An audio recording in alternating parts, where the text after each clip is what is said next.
हम करेंगे हर मजलूम की हिमायत। अस्सलाम वालेकुम, मैं हूँ हुरैन फातिमा और आप देख रहे हैं हिमायती न्यूज HD चैनल। नजर डालते हैं आज की अहम खबरों पर। यारा नाल बहारा सच्ची दोस्ती की खूबसूरत मिसाल। कराची रिपोर्ट अहमदीन हमायती रोजनामा हमायती न्यूज़। कहा जाता है कि दोस्ती का रिश्ता खून के रिश्तों से भी ज़्यादा मजबूत होता है, क्योंकि ये रिश्ता जहनी हमआहंगी, खलूस और बाहमी एतमाद पे कायम होता है।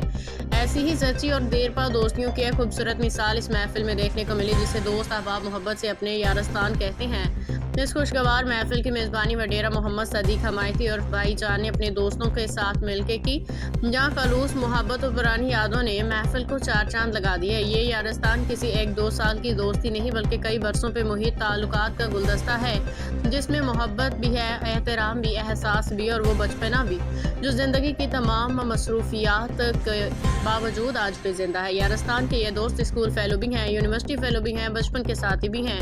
इस महफिल में हर कोई कभी मेहमान बनता है तो कभी मेज़बान। रोज़मर्रा के मसरूफियात, जहनी उलझनों, थकन को एक तरफ रख के जब ये दोस्त इकट्ठे होते हैं तो खूब हंसते मुस्कुराते हैं, सैर तफरी करते हैं और बचपन की यादों को ताज़ा करते हैं। हस्बे रिवायत आज भी दोस्तों ने मिल बैठ के भरपूर अंदाज में इंजॉय किया। इसकी यकीन दहानी का इजहार किया कि ऐसी सच्ची और खालिस दोस्तियों के होते हुए बुढ़ापा महसूस ही नहीं होता। इस मौका पे सबने दुआ की कि यारों के ये यारस्तान हमेशा यूं ही हंसता मुस्कुराता मौज मस्ती आबाद रहे, आमीन। बाखबर रहिए हर जगह हर वक्त, जानिए मुल्की और गैर मुल्की हालात व वाक़यात यकीन के साथ।